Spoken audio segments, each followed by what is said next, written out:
Okay. So here we're going to begin hypothesis testing with two samples. And we're going to first have to define what the situation is with those samples. So the first one we're going to look at is two samples are said to be independent if the selection of sample data from one population is completely unrelated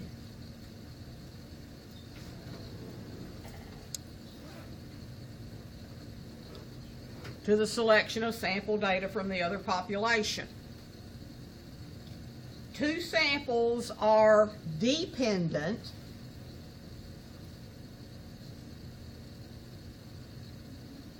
if the data value in one sample can be paired or linked.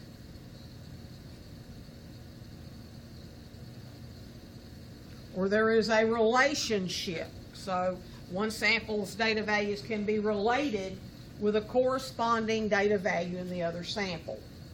And the first decision we'll have to make in these kind of hypothesis tests is going to be whether we have an independent sample situation, in which case we have what is truly a two-sample test, or whether we have dependent samples where we're interested in the difference between two data values for each one of the members of those samples.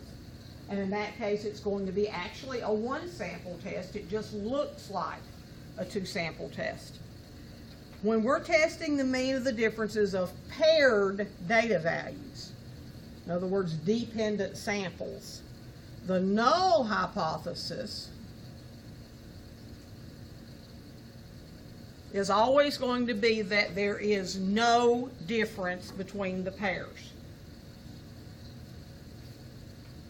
This is going to be the actual statement of the null hypothesis. There is no difference between the pairs. And the difference that we're looking at is the mean of the paired differences. So this statement is going to look like mu d equals 0. 0 meaning there is no difference between each one of the pairs. In turn, the alternate hypothesis or alternative hypothesis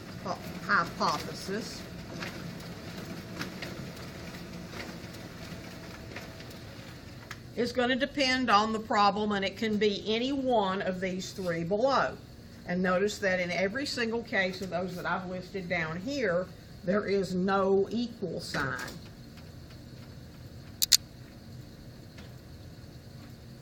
So what this one basically is always going to say is, yes, there is a difference.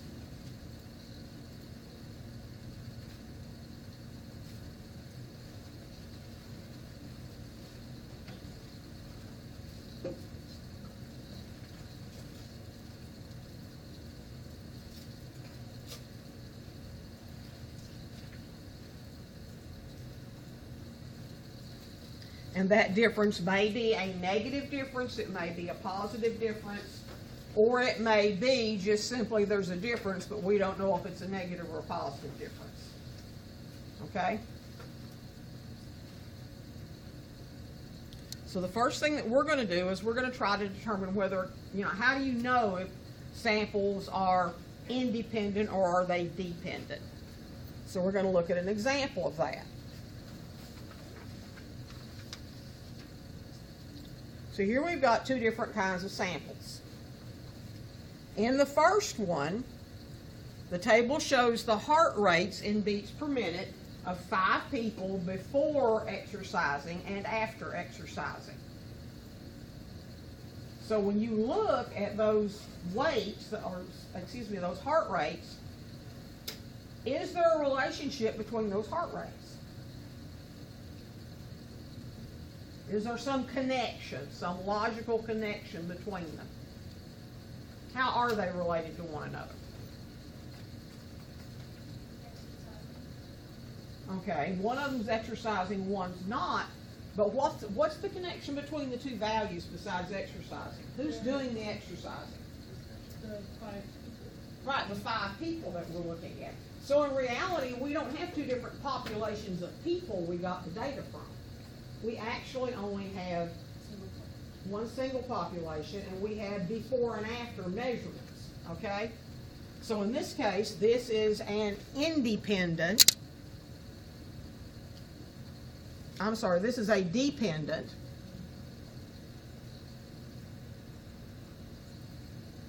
or paired set of data.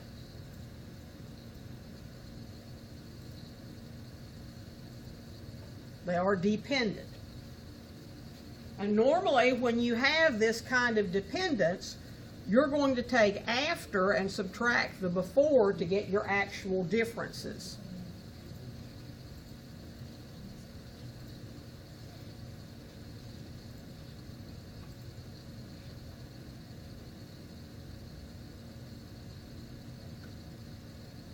And that's always going to be the order that you will actually put in those differences, is always going to be after minus before. Now in the second example, we have the weights of 40 females and the weights of 40 males. Would that be an independent or would it be a dependent set of data? Those are independent because we have a group of females that supplied one set of the data and a group of males that supplied the other set. And there's no link, no connection between those people.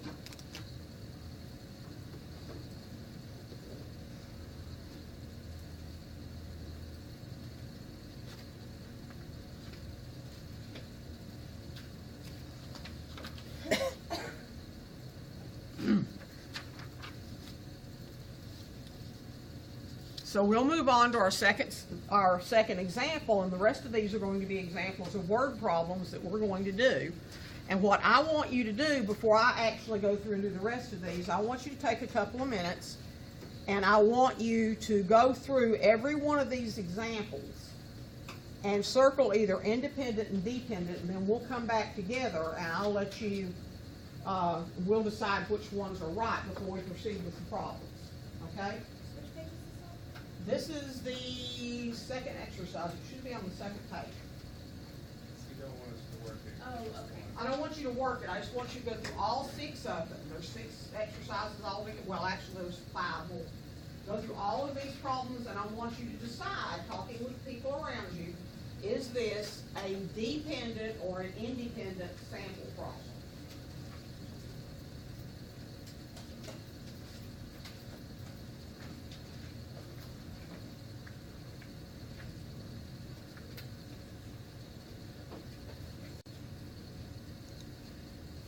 So here's the first problem set up. You want to buy a vacuum cleaner, so you're looking at repair costs of those vacuum cleaners because that can be expensive. And you've looked at 2 models. We're just going to call them Model A and Model B. And you research the repair costs of 34 of Model A and 46 of Model B and find some information about Model A and Model B. And it gives you some information about Model A and Model B's mean and the standard deviation. And the salesman tells you the repair costs for those 2 are equal. So we're going to do a test at the 1% significance level, but the first question we have to answer is, are these vacuum cleaner data from an independent or a dependent sample? And how do you know?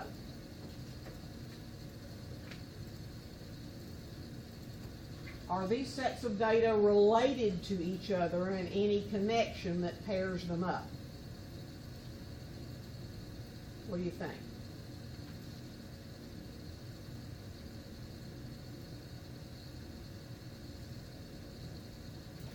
Let me ask you a kind of an obvious question here that may help you out. You've got 34 of one model and 46 of the other model. How are you going to make pairs, like one-to-one partnerships, if you've got more Model Bs than you do Model As? Can there be any kind of pairing? No. So one of the dead giveaways to it's an independent sample is when you look at your sample sizes,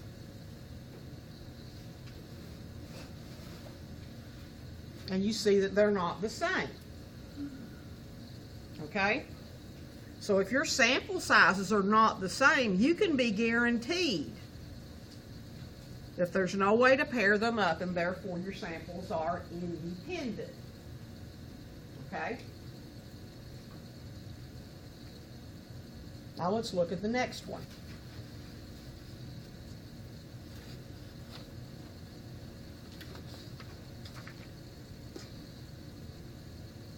Advertising executive claims there's a difference in the mean household income for credit card holders that have a Visa Gold and the mean household income of credit card holders that have a MasterCard Gold. So they did a survey of 100 customers from each group, Visa holders and MasterCard holders, and they're going to do a test of the executive's claim. Are these two samples independent or are they dependent? You want to say they're independent because why? Yeah, it's two different cards. And is there any way of saying that these two sets of data are linked to each other? No, because it's two different sets of people holding those cards. Now, an explanation of how this could have been a dependent situation, they might have chosen 100 people that had both cards and compared the balances on both cards. Well, in that case, there was a link. The same person held both cards. But in this case, we're talking about two totally separate groups of people. So this is an independent situation. Even though the sample size is the same, this happens to be independent. So matching sample sizes doesn't guarantee either one. You still have to look at the situation.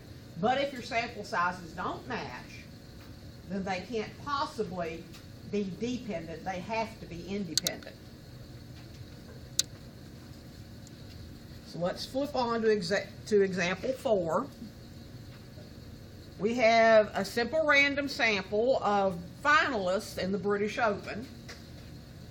And we have data about the score on the first round of the golf tournament and the score on the last round of the golf tournament. Do you think this set of data, given in this table, first round and last round, do you think that's independent or dependent? Why?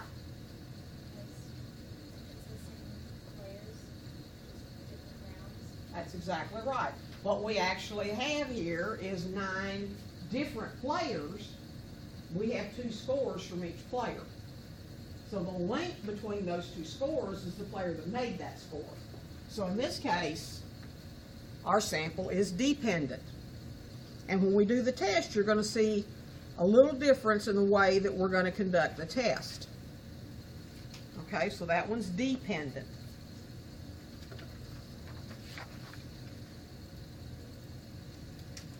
This one we have crash tests at 5 miles an hour performed on 5 randomly selected small pickups and 8 randomly selected small utility vehicles.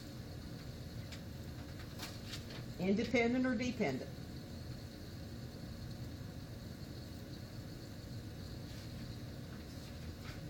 Because we're going to look at their bumper repair costs.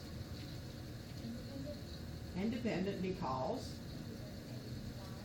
there's 8 in one and 5 in the other.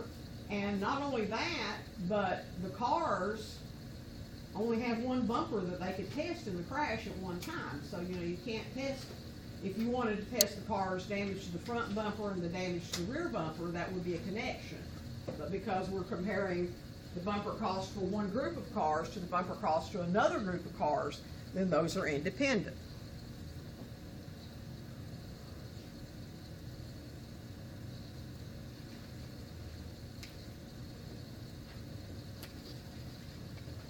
And then for our last example,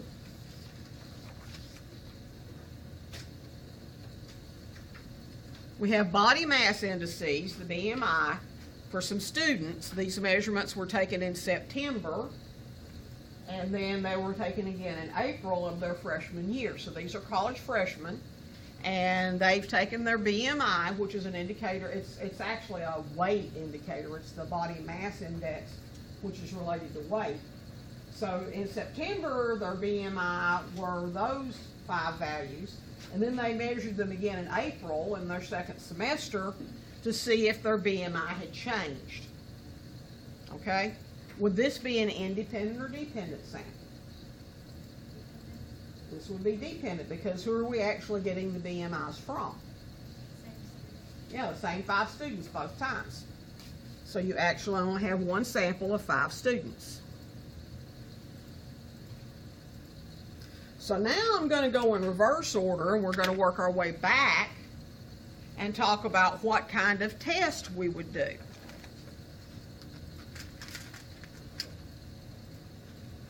If you have dependent samples, the actual data set that we want to look at is the difference for each individual student.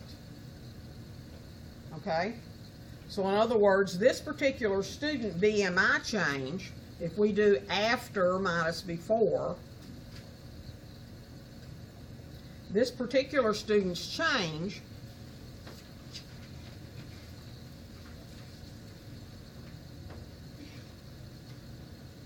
is negative.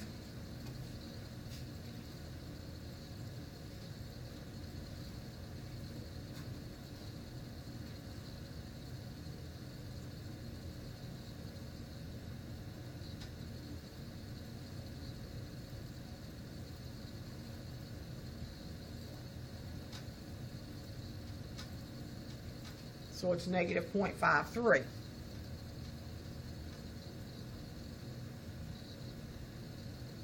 And the second student's change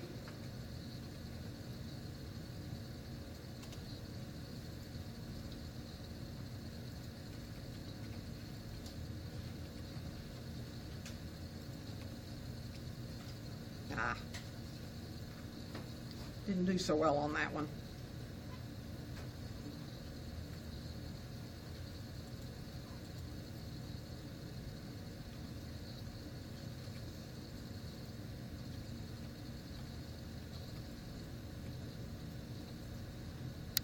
Second student's change was also negative.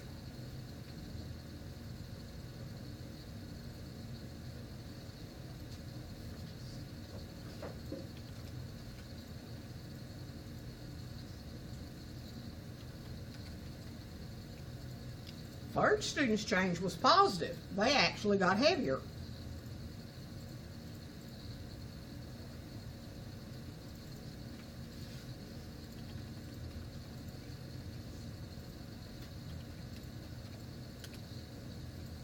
But the third student decreased.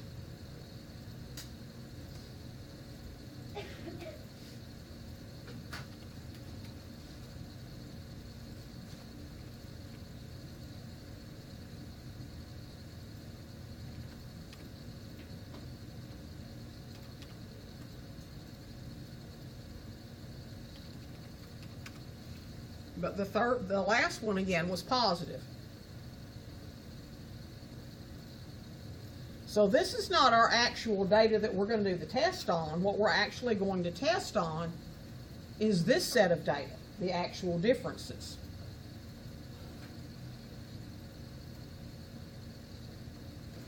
So the data that we have, 53, negative 0.53, negative 0.24, positive 1.18, negative 0.72, and positive 0.36 Why is... did you start with April or September? Where? Like when you subtracted, why did you? When I tracked it, I'm always subtracting after minus before. So this is when they started this freshman. Okay? So it's always going to be after minus before when you do your data. That way you don't get mixed up about whether your differences are positive or negative. Okay? But the actual data we're looking at here is this set of data. Do we have one set of data or do we have two? Only one. We don't have two samples. We don't have two samples. What we actually have is one sample of differences. And that's going to be a t-test. Okay? And that problem is going to be worked exactly the same as we would have worked it in Chapter 8. So when we get back to that problem, it's not going to be any different from the problem that we did last time.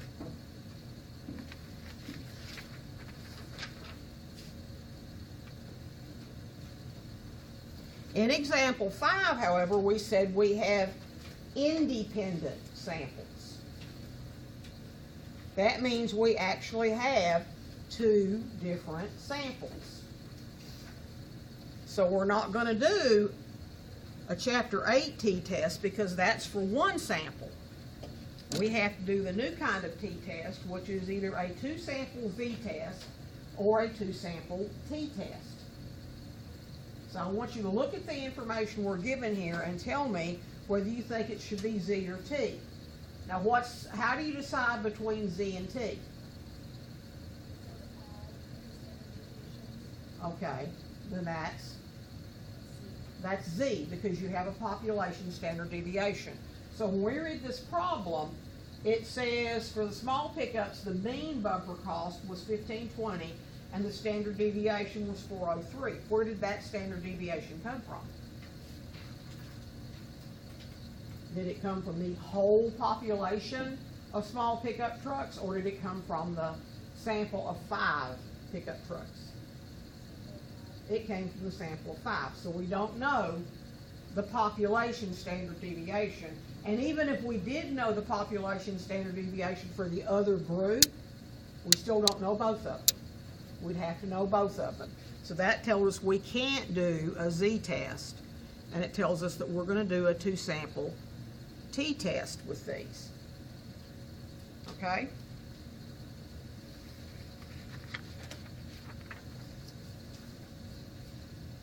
Okay, here again, we have dependent samples. When you have dependent samples, do you have two samples? No. So automatically we know. Nope. Nope. Got to be that. Okay?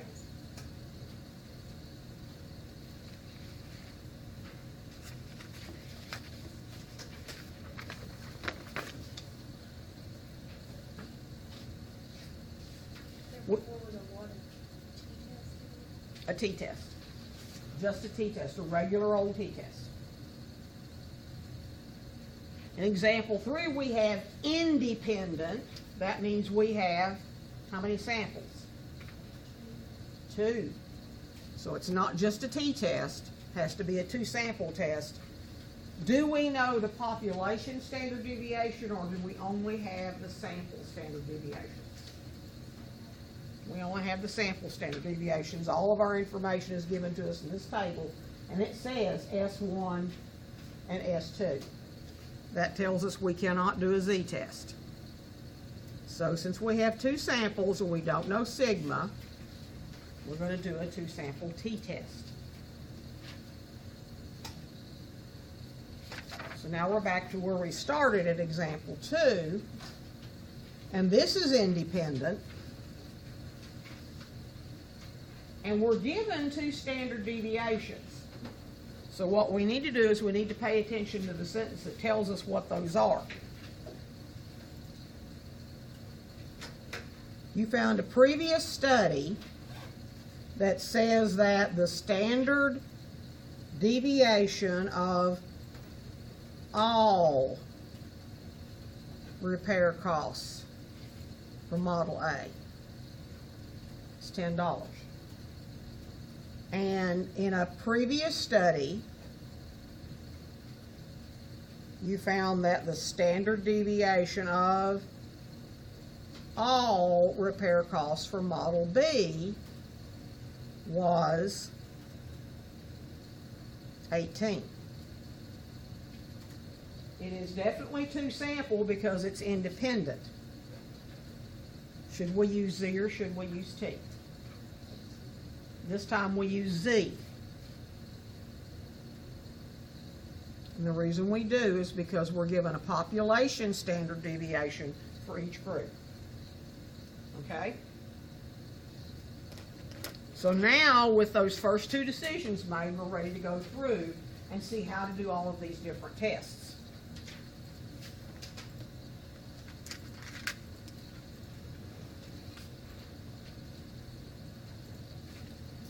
So it says first we need to fill in the chart with the data, with the values based on the problem.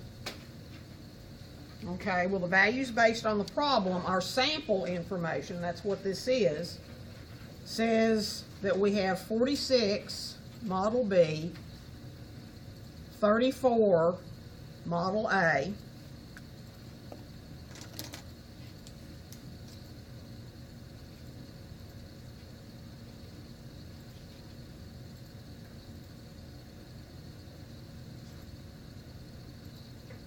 and we're referring to Model A and B as 1 and 2.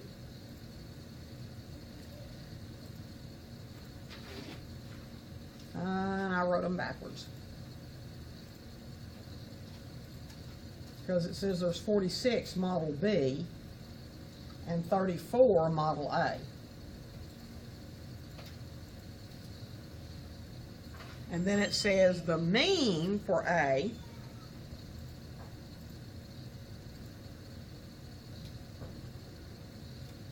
is 50. And it says the mean from Model B is 60.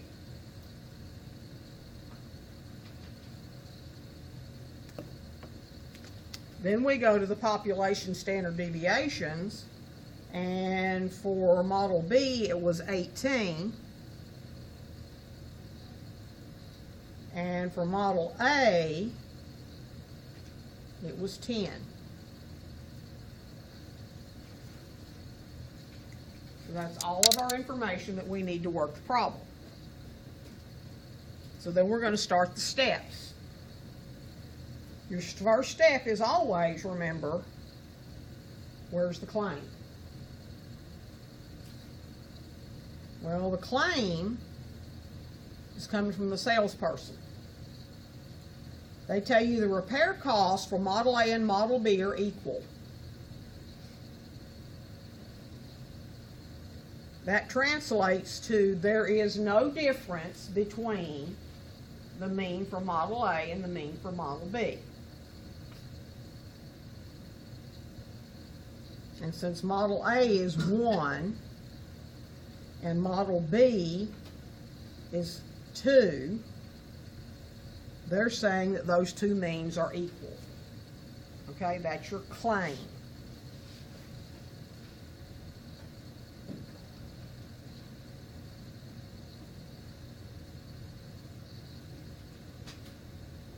And if that's not true, what is true is that they're not equal. Okay?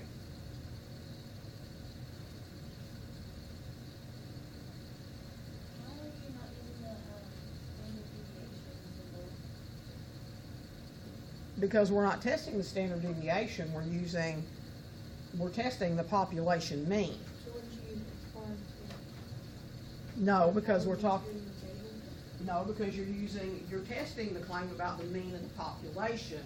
We're just using the sample as evidence. Sample's always evidence. What we're trying to prove is something about a population. Okay? The difference in these in Chapter 7, we used information to estimate a value from you. Now we're trying to prove a value from you.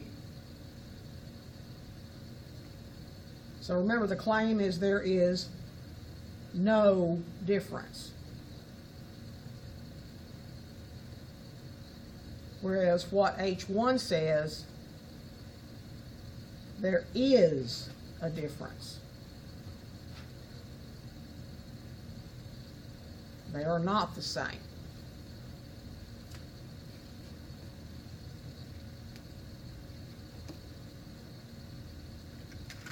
So then once we've established that, then we need to decide which one's HO and which one's H1. Which one of those two statements, top or bottom, is HO? How do you know what's the top one? It says equals. That means that this has got to be H1.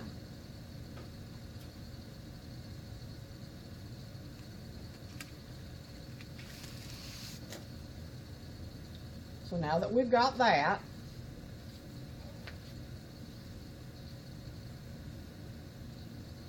we're going to use the calculator to find the test statistic and the p-value.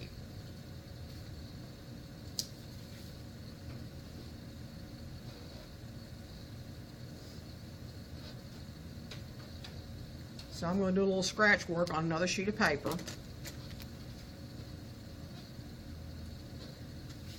So on the calculator, we go to the stat menu, which is where we always go to do tests of any kind. We go out to the test menu, and then we go find the one that says 2 sample z-test. And that turns out to be the third one.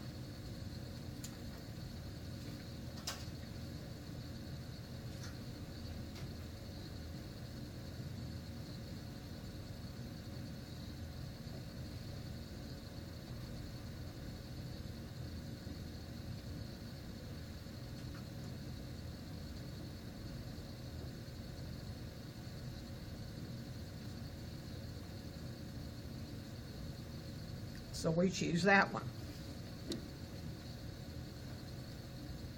And then it asks us questions like it did before.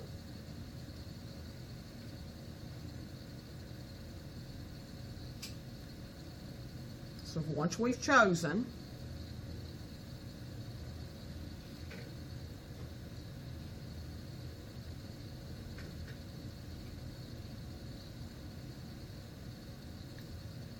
it asks us what's the input. Is it data or statistics? And we have statistics. And then it asks you for the standard deviation of both groups. So the standard deviation for the first group, looking up here at our numbers, is 10, and for the second group is 18.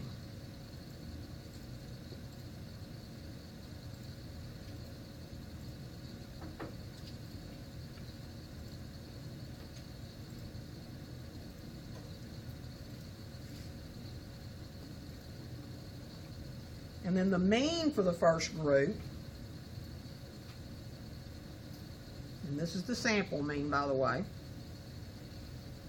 is it's not 60,900. It is 50. And the sample size for the first group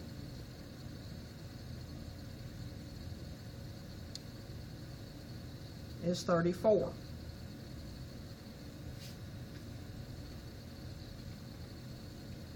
And then the mean for the second group is 60. And the sample size for the second group is 18.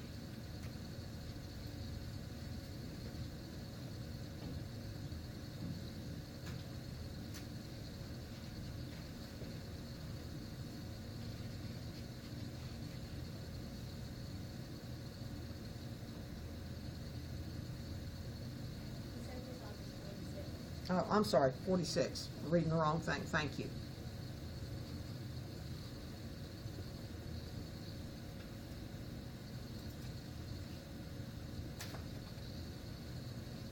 And then the next line asks us what we're always used to the line asking us now that we've done hypothesis testing, and it's basically, what does H1 say?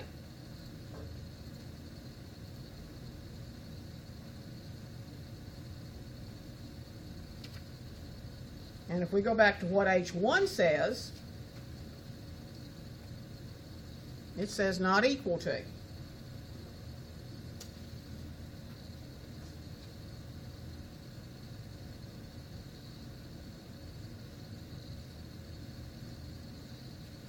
So we choose not equal to. And the arrow's still pointing down, so we keep going, but our only options left now are to calculate and to draw. And we're going to draw the picture because it informs us more.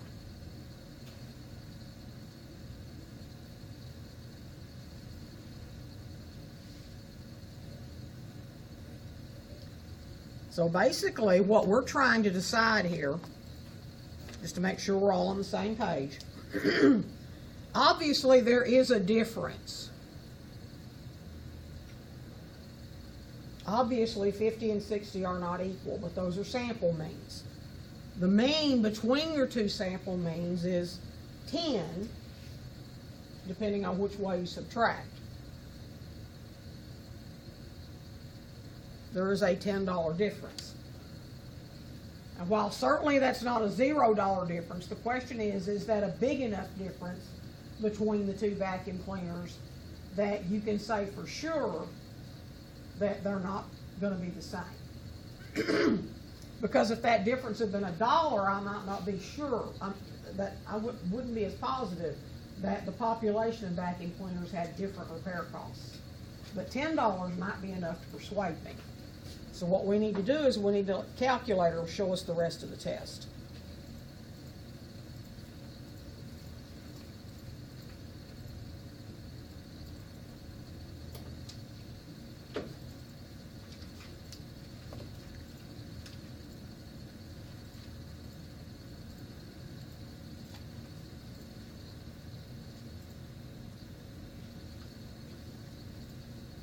So basically what HO says the center of the curve is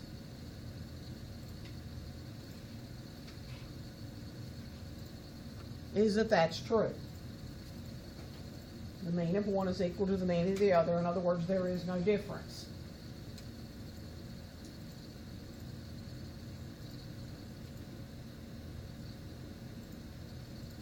Now in reality, the mean of model A could be less than the mean of model B. That doesn't appear to be true from the sample, but it could be.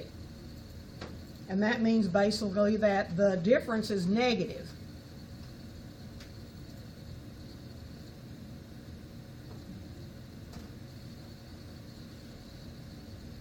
It could also be true that the mean for model A is bigger than the mean for model B. And then there again, that could also be true. And that means the difference would be positive.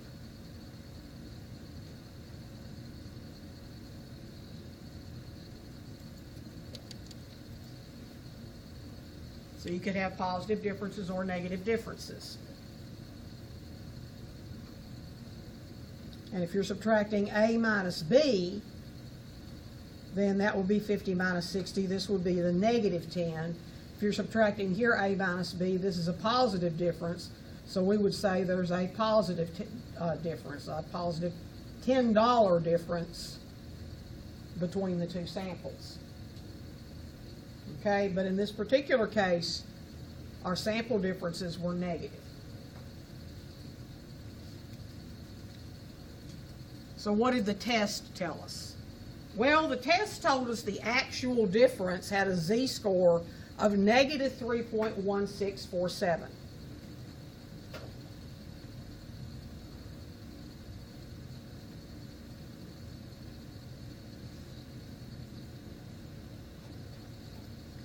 So here's z equals 1, 2, 3,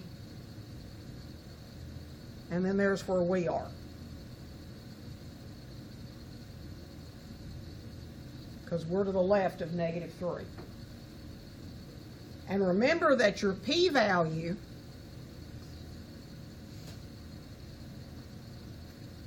is to the left of that critical value. It's in the tails past that critical value, past that test statistic. So this comes from our sample data. The sample data gives us our test statistic. What we're interested in, though, is what's the value of P. And that P value is 0.0016. So that's pretty small. That $10 difference has a very low probability of actually happening by chance if there really was no difference. Which makes us think, well, you know what, since that had such a low probability of happening, and yet it happened, then probably that's not true.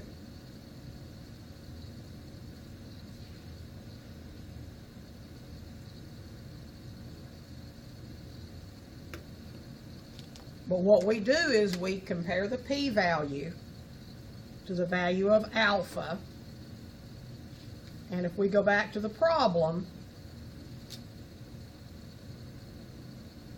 it tells us that alpha is 1%.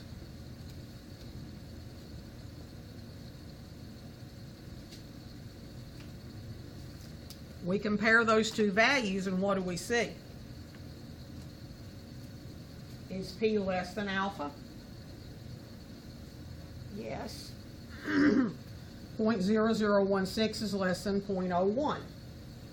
So p is less than alpha, and when p is less than alpha,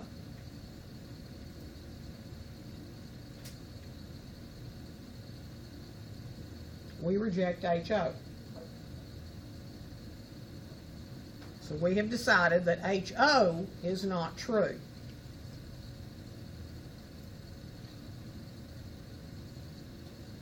Okay? HO is not true.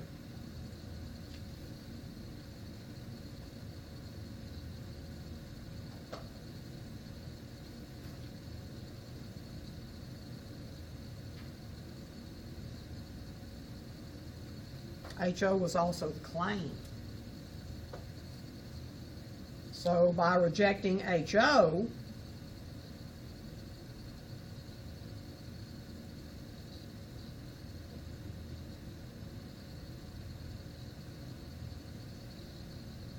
then we're figuring that the claim is not true, because it is the claim, and we've rejected HO, we've rejected the claim. So when we write our conclusion,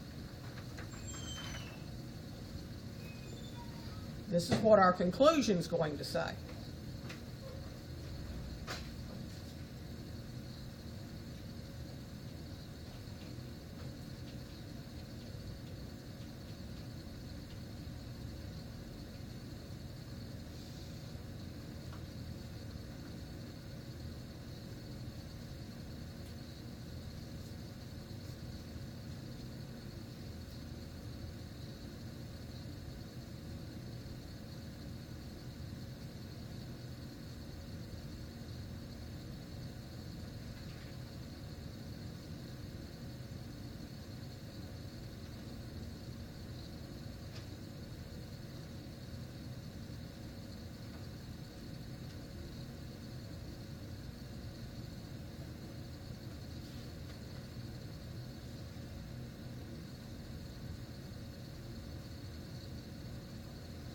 We say that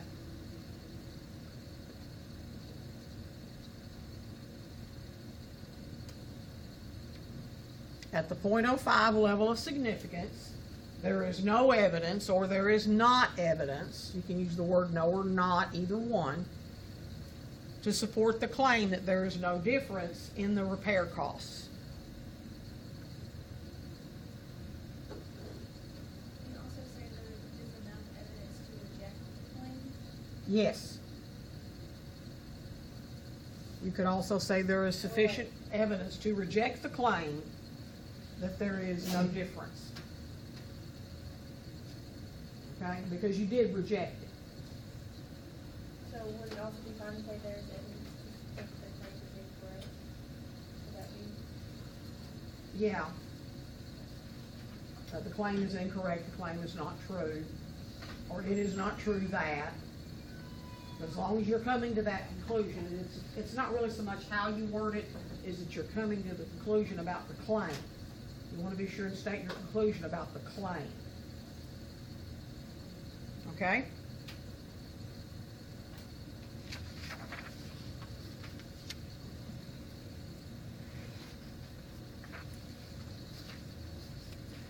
let's look at the next problem. Because we want to have plenty of examples for you to go by when you do the homework problems.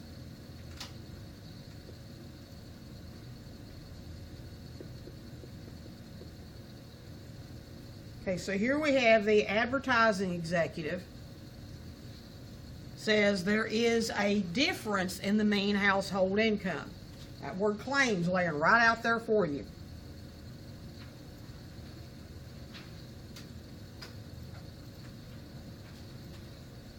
There is a difference.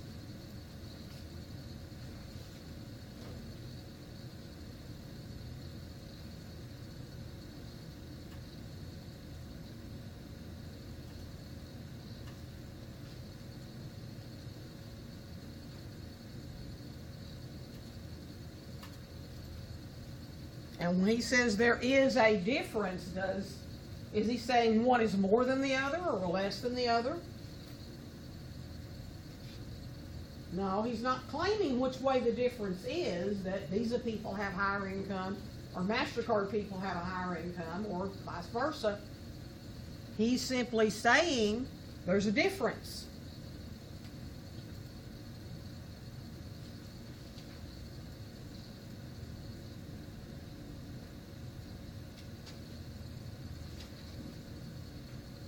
Okay? mu1 does not equal mu2. Now, if that claim is not correct,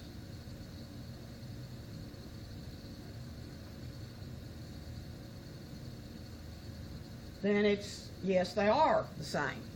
There is no difference.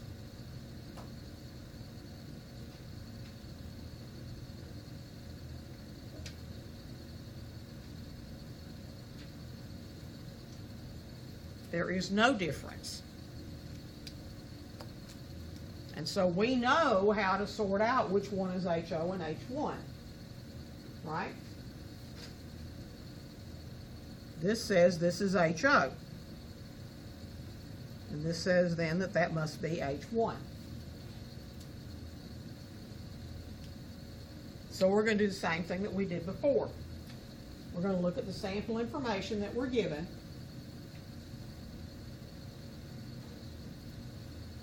And we're going to feed it to the calculator and come up with some data and some evidence, and then we're going to try to determine what really is the truth.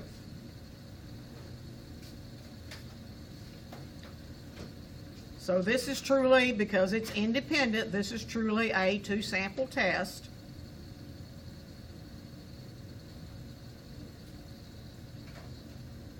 Z or T. And we decided that it was T because we have sample standard deviations. So we go down and choose option number 4.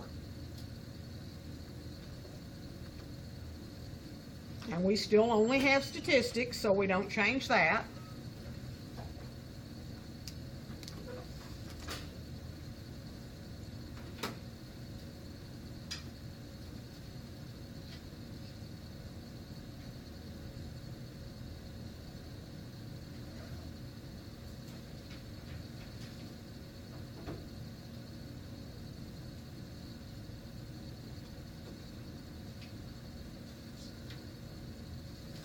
And we have X bar 1, S1, N1, X bar 2, S2, and N2 that we need to fill in. And according to the table, X bar 1 is 60,900. S1 is 12,000. N1 is 100. X bar 2 is 64,300. S2 is 15,000. And N2 is 100. And we can tell by looking at our two sample means that yes, there definitely is a difference.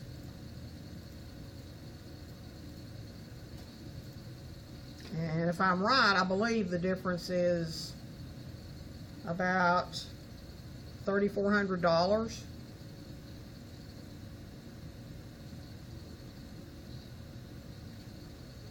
Between 60,900 and 63,300. Now don't, don't trust me on that. You better check it out on the calculator. It's late in the day.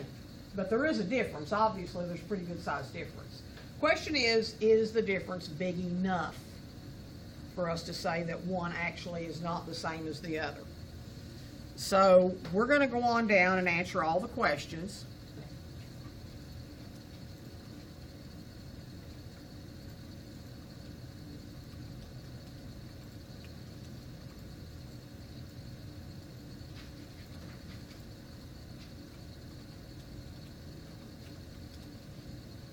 And then we go down to the next step, and it asks us what it usually does. What does H1 say?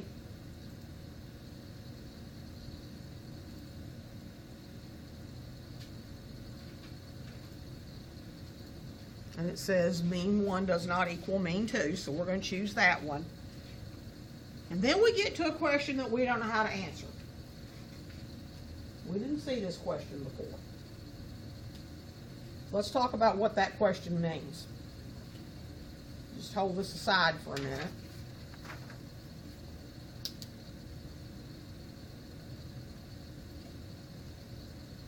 The question it's asking us is, should we select pooled, yes or no? You can pool standard deviations under certain circumstances. Here's circumstance 1. If the two sample standard deviations, or if you have them instead the variances, because standard deviation is related to variance, if they are sufficiently close. I don't know how to judge that. Are those two standard deviations, being only $3,000 apart, sufficiently close? Or are those two standard deviations, being $3,000 apart, really different? I don't know what to say about that. I mean, if it was $15,000 and $15,012, then I might say, yeah, that's probably pretty close. But $15,000 and $12,000, that's, is that a big enough difference? I don't know if they're sufficiently close. So I never make that judgment. My answer to that question is always no. I don't know. Have no idea. Second one is there a reason to believe the population standard deviations or variances might be equal? Like, for example, that could happen if you've been working on a machine and trying to run maintenance on it to make sure that it stays in alignment. You might make the assumption that your maintenance didn't change the standard deviation of the process. But I don't know, that it's always going to be about that. So, reason to believe. That word believe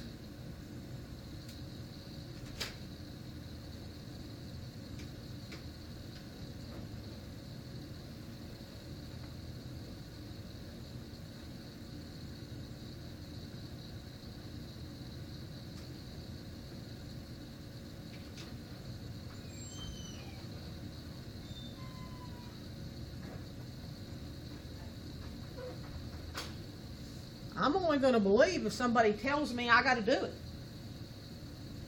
And I don't have anybody in the problem we're looking at telling me anything. So here's the bottom line for when you're trying to answer the question about pooled.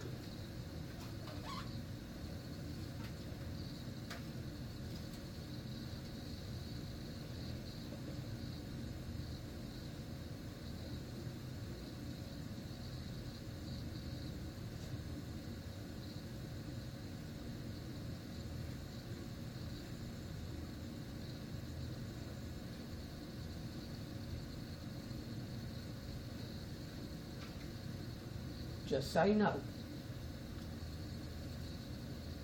Unless they tell you not to, just say no.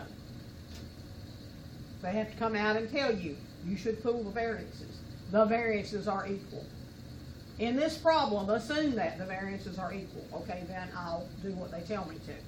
But if I'm left to make my own decision, I just say no.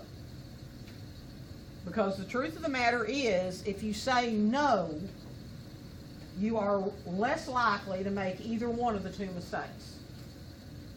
The type 1 or the type 2 error. If you just say no, don't pool them.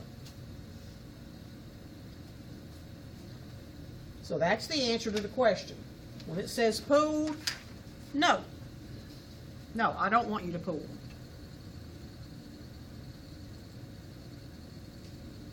And then the choice is to calculate or draw. So we're going to draw the picture and see what it tells us.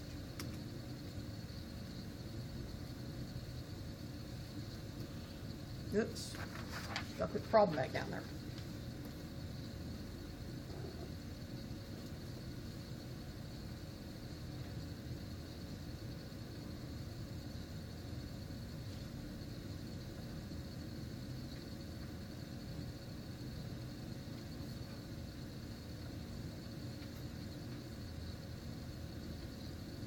So here's the picture they show us.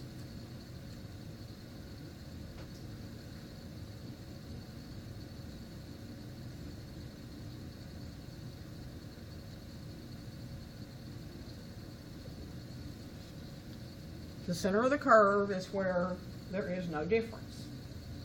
If you subtract mu1 minus mu2 or vice versa, the answer is 0. Our test statistic is t equals negative 3.014.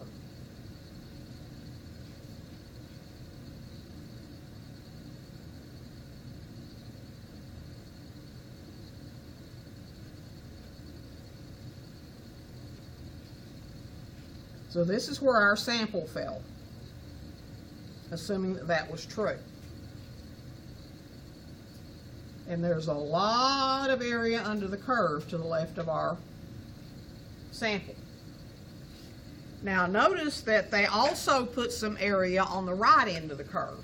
That's because what they're saying is it could just as easily have been, if the first mean was less than the second one, and they subtracted mu2 minus mu1, then it could have been a positive difference.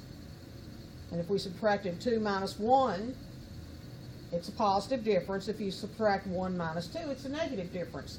So it could actually have been either way, depending on the way that we subtracted the two differences. So your p-value in this case is actually doubled, and the calculator doubled it for you. And that's because alpha was divided in half, and the calculator divided it in half for you. Yes, Jordan?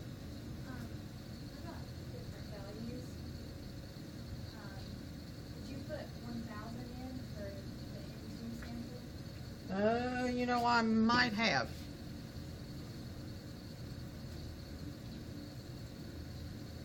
Yeah, because I got put in the computer. Okay. Nope, wrong one.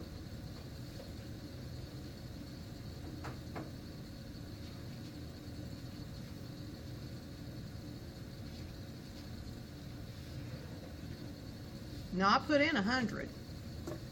I wrote down 1,000, but I put in 100. 60,900, 12,100. This might be where the problem is. 64.3, 64.3, and I put in 63.4.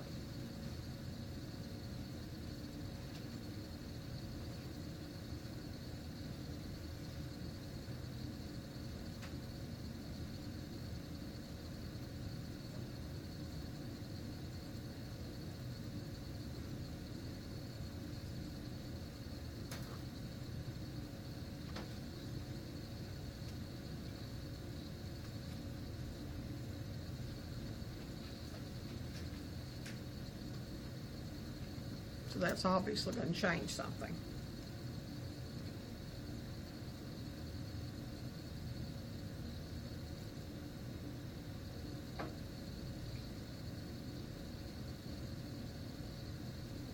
Okay, negative 1.77.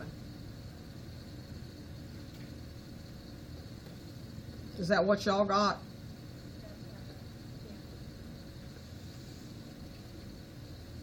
That's why I always caution you to go back and look, because it's easy to do what you just saw me do. Transpose two numbers, write it down right, put it in wrong. So always double check yourself. But the p-value is 0.0783. And I think the other p-value was even bigger.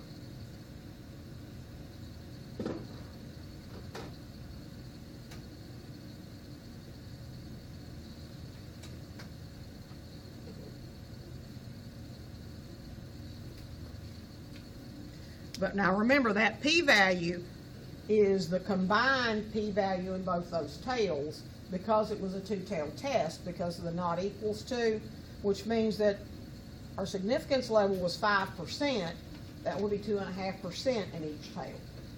Alpha split 2. So we're still going to compare the p-value to alpha to the value of all of alpha, not just part of it. So is 0.0783 greater than 0.05? Yes. So our p-value is greater than alpha. If your p is greater than alpha, do you reject HO? No. When do you reject HO? If p is less than alpha.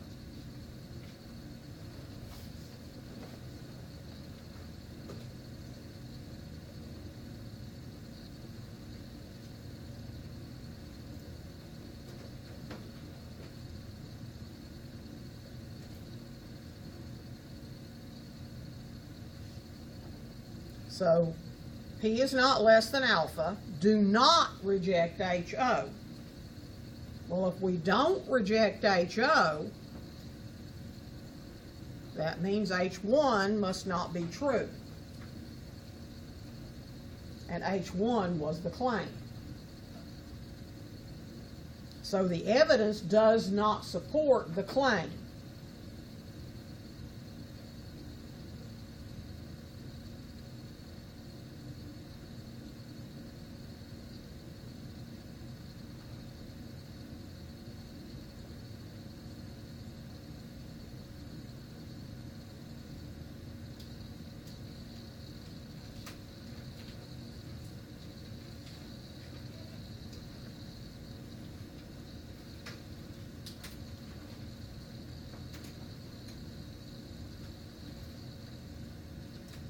So we say sample evidence does not support the claim that the incomes are different, or something that means the same thing. It doesn't have to be exactly those words, but the evidence does not support the claim. You always want to phrase it in terms of the claim. There is not evidence to support the claim. There's not sufficient evidence to support the claim. But you always write it in terms of, was the claim true or not? Did the evidence favor the claim? Okay?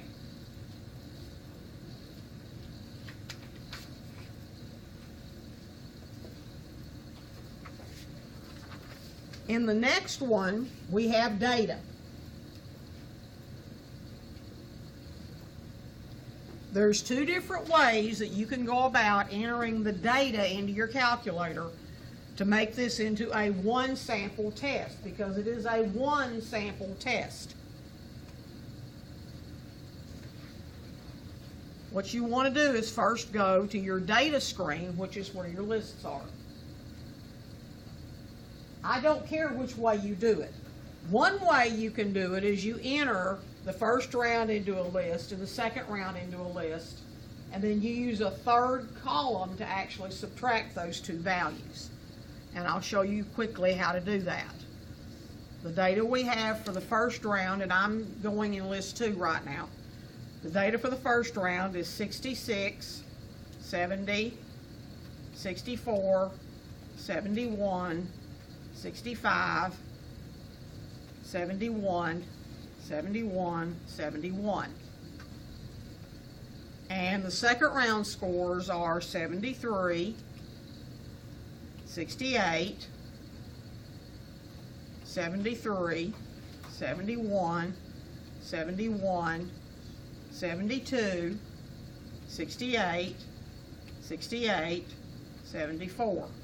And something's not right because I got too many in that one. Let's see. You skipped, you didn't put the last 71 in on the first. Oh, okay. I was hoping that was it. Yeah, there's 4 of them, and I only put 3. Thank you.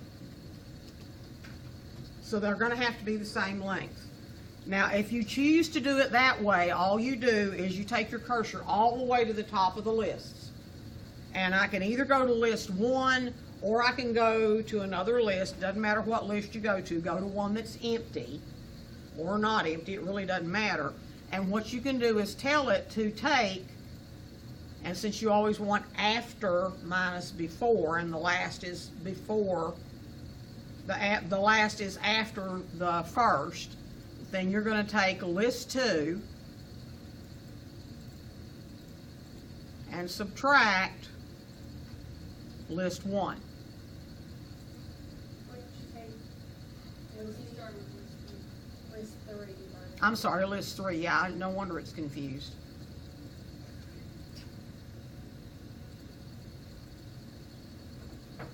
So I want list 3 minus list 2.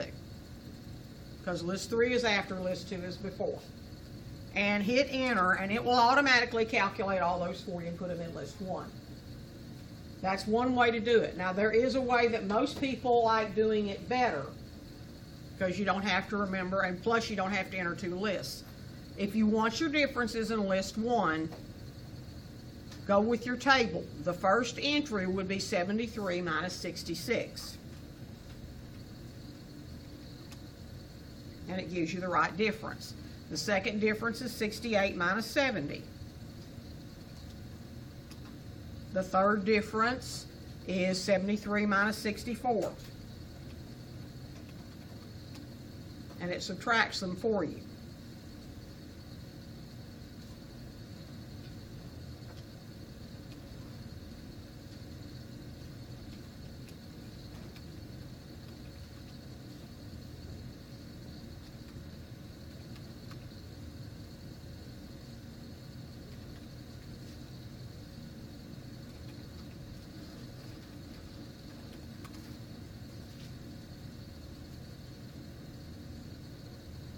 I think I still lost one.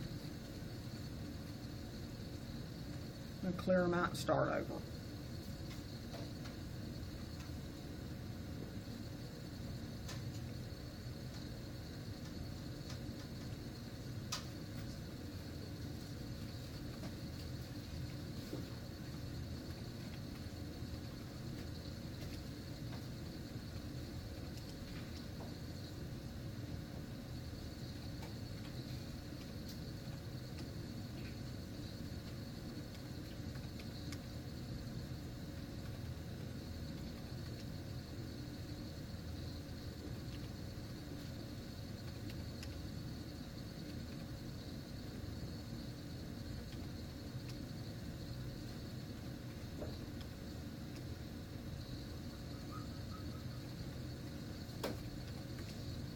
Okay, so those should all be right now. So they're not right at the beginning? They probably were, but I think I actually messed one of them up when I went down the column. Okay? So whichever way you want to do it works. Then you go set up your test. And we know that it's going to be a regular old t-test, a 1 sample t-test.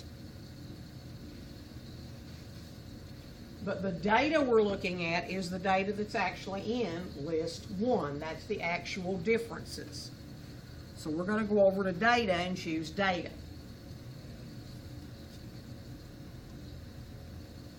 The claimed mean is 0. The data is in list 1. The frequency is 1 for all of them. And we're going to use an alpha is 0.05 level of significance. But does it indicate that the mean score on the last is higher than on the first?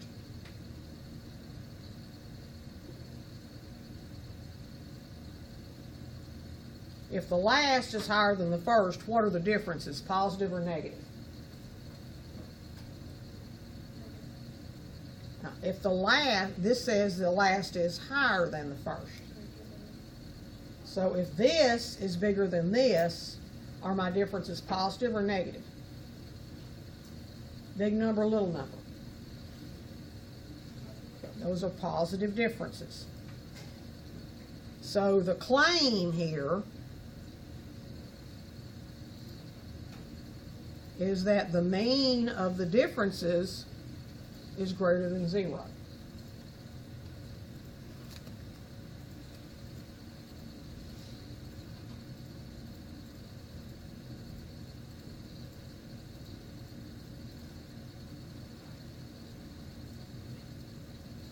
So there's your claim.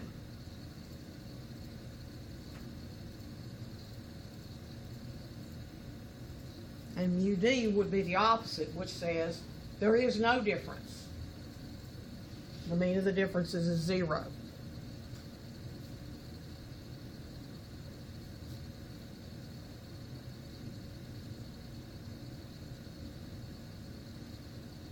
So because of this, there is no difference is always HO, and H1, in this case, is the claim. So we're being asked here, what is the claim? And the claim is that the differences are positive, greater than. So then we're going to draw, which is what we've always done before.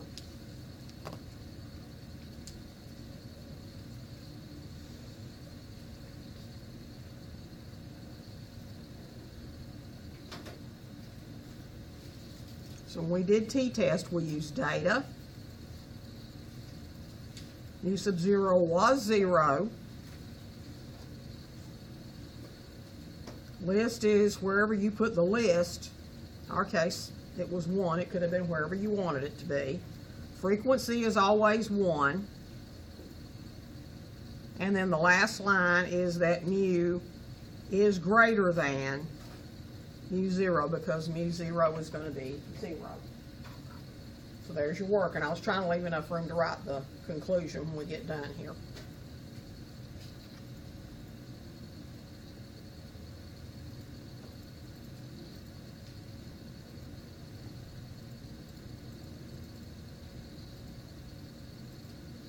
Remember, this is a right tail test, so any action we see should be on the right side, and it is. So here's what this looks like once again. This says the mean of the differences is 0. This says the mean of the differences is negative. This says the mean of the differences is positive. So this is the tail that we wanted to land in, but it doesn't look like we landed far enough up, because it says our t-value here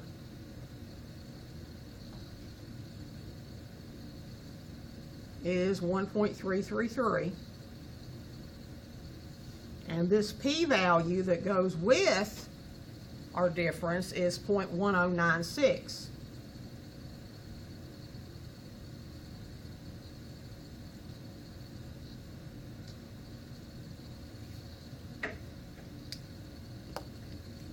So when we compare that to the alpha value, which is 5%,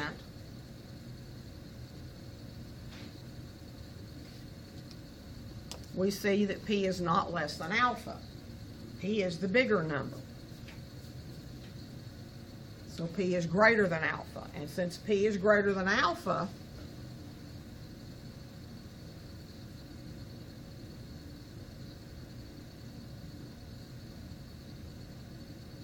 do not reject HO. We think HO is true.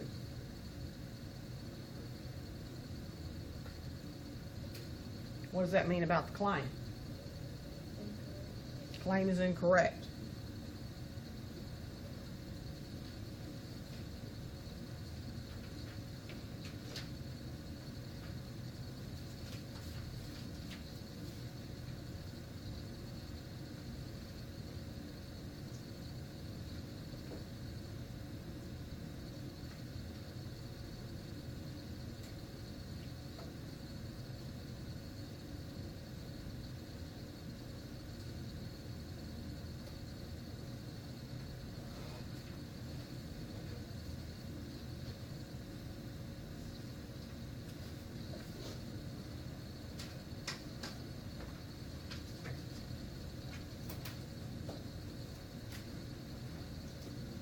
Okay? The sample evidence doesn't support the claim that the score on the last round is higher than on the first.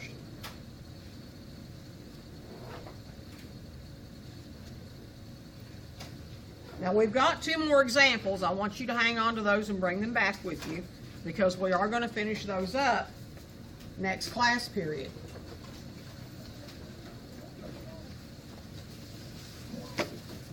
And then we're also going to work on some review of chapter 7, 8, and 9 together to make sure that you've got a good foundation for all 3, because 7 actually does kind of run into 8. And then we'll talk about chapter 10 a little bit at the end of next class period, and then finish chapter 10 on Wednesday next week. Y'all have a great day.